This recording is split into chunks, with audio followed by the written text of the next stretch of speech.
All right, guys, it's just a couple hours later. We got out of the rainstorm. Obviously, the curbing is soaking wet, and so is the driveway, but it looks outstanding, absolutely gorgeous.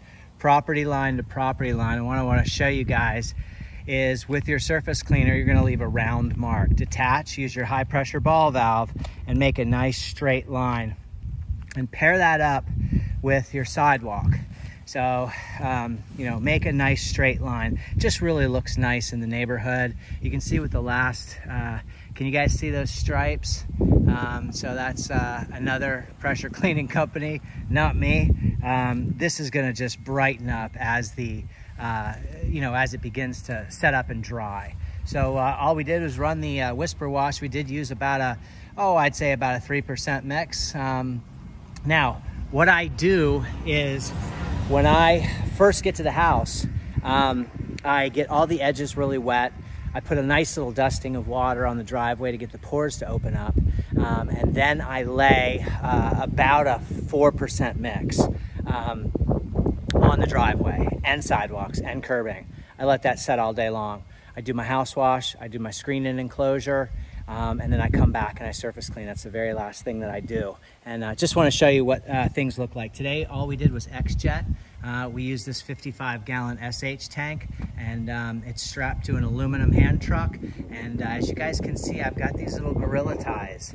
And so they'll work really great for holding the hose. I've got a really nice tie down, obviously, so that this sucker is really fixed to here. I'm also using the Gorilla ties to hold my hat on. As you see, I run a siphon tube through there, through the back of the hat. The hat will make sure that no leaves come in here, because you can't put the cap on. You could drill a hole if you want, but I don't want any holes. I want things sealed up. So while I'm working, I just run this through here like that. This is what I hang my hose on, but I also use it so that the hat can't blow up at all. And I'll let you guys see what we're using. When you guys first buy your X-Jet, you're gonna get a screen with a barb. Now, after a while, guys, that screen is going to deteriorate. The screen will come off, but that plunger, that little fitting right there with that brass barb in there and that little, you know, rubber fitting that used to have a screen on it is enough weight to sink all the way to the bottom. Just kind of, I've gotten a lot of questions. This is 3/8 polybraided siphon hose. Now, if you want to upgrade and, you know, put your, you know, take your, on the North Star machine, I've got 5/8 on there. So I can reduce that to 1/2 inch and run 150 feet of the Flexzilla Air hose. It's a soft washing hose. It's not a soft washing hose, but guys are using it. And that way you can reach peaks of roofs. And I've got that inside the trailer. So if I need it, I'm still using the polybraid, the 5/8 polybraid, but I can attach the Flexzilla onto there and get myself, because it only comes with 75 feet. So if you have 200 feet, 250 feet, then you can walk a roof and never have to move your machine. Or if you have a job where you can reach everything. I like my stuff on wheels because I can just set up and I can get around. This is what the house looks like. It looks absolutely stunning. We did the gutter lines, soffits, the front foyer. We got all the spider webs down. Sorry about the jiggling there. I've got SH on one hand, trying not to get it on my phone. But as you guys remember, this downspout here, I don't know if you guys can see that. I hope you can. That downspout area where that roof is was just black. Let's see if I could zoom in there. It was just absolutely black right there. So she didn't know if that would come off. And, you know, you got to be really honest with people, because you don't really know if it's going to come off either, because I've had areas where the limestone granule is just gone. So you're seeing tar. Unless you jump up on the roof and physically see it, you know, if you're shooting it from the ground, you know, you kind of have an idea, but you never know. So always set expectations, but it came up absolutely beautiful. So the garage looks great. Take a look at here. Of course, we had to keep all the vegetation really wet, guys. Lots of plants in through here and stuff. But now this is a very compromised painted surface. So you can only fan tip this. And I highly recommend using the X-Jet to do that, because a high pressure tip, even your 40-degree white tip, which is really not much of a cleaning tip, you know, will lift up some areas of paint, and that's really not what you're looking to do. What you're looking to do is get all the spider webs down, make those walls nice and bright, make the windows, you know, really sparkling and shining, and just do a great job. So as you can see, this is starting to dry here. So that's kind of what it'll look like, nice and bright and things like that. So what I'm going to do is I'm going to walk you around back and let you see the screen enclosure. And there's a lot of areas where we have actual burn through. I thought I hit a button. Where we have burn through. So if you take a look at this gutter here, you've got absolutely no paint right there. And that was hit, and hit again because I wanted to make sure. Now we do offer a gutter brightening service where we use gutter butter or LA Awesome, and you just get the gutters wet, spray that on with a pump up sprayer, agitate it with a soft bristle brush, rinse it off with a garden hose, and that'll take off all your tiger stripes. It will not take off what I just showed you. What I just showed you was there's no paint there. So just food for thought. Always keep yourself a little pump up sprayer. I mentioned that in the last video because you never know where you need a real hot mix. But look how sparkling those windows are. And I ran 250 feet of high pressure. I was able to wrap the whole house. That SH tank that I'm using to siphon for my X-Jet, it's great because you can put 30 gallons in there. It's 300 pounds. You can wheel it through the yard. It takes a little bit of work. You got to be kind of, you know, not like a weakling type person, but you know, and you never have to fill up. I mean, you know, that'll get you through this whole job. Anyway, you can see here how, you know, you just can't run a surface cleaner on that. There's no paint, and that's very common throughout the entire enclosure. I'll let you guys see what that, you see that? You see how that paint's just gone, but look how beautiful this is. All your tracks, all your windows, every beam, every screen, patio furniture done, plants are looking beautiful. And yeah, I know they have a bunch of new stuff out there to, you know, plant washes and all different types of stuff.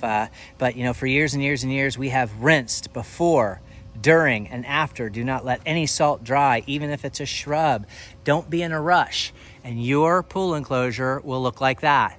This, refer to that before video. That was just black, green, and kind of reddish from the algae. You can just see what this enclosure looks like.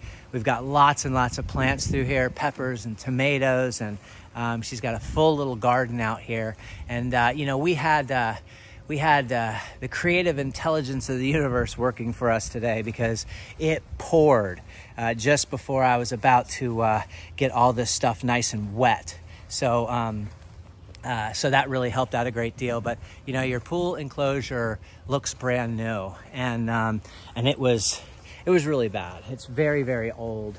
Not a whole lot of paint left on the cage, but it looks absolutely outstanding. I'll let you peek in here really quickly just so you can see what all those beams, with all the beams and screens look like. And don't put too much soap in your mix. That way you're not rinsing screens forever. But you know, it is very, very important that you make sure that those screens get rinsed properly. And there's a system to it. So as you can see, the gutters here look outstanding. The walls look beautiful. Make sure all your rose bushes are very well watered. Do all of their mats for them. Roll them up. Don't put them on until this is fully dry. Just little tips and tricks, guys. AC slab, brand new. It was green. Everything looks really, really good. So sorry to show you guys this whole slab was just green, full of lichen. I took a pump up sprayer, put straight SH and Dawn soap, let it dwell, rinsed it off. Boom, brand new slab. Have a great day, everyone. Keep cleaning. Thanks for watching my videos. And I just wanted to show you the equipment that I was using today. I do use that reducer with the wash tips because it gives me about a really wide angle. I mean, in excess of 65 degrees. It's like a water broom, and I can just wet all my plants. I can do almost a whole panel, screen panel, in one swipe. So the X-Jet, when you have compromised splines or weak screens, you know, the X-Jet's not gonna rip your screens, but it's a little too powerful, to be quite honest with you. It's kind of unnecessary. It'll work. I use it to apply my solution, and I use it from a distance to clean my beams, because you need a little pressure on there to, you know, get some of that stuff off. But your solution should melt it all off. And we ran.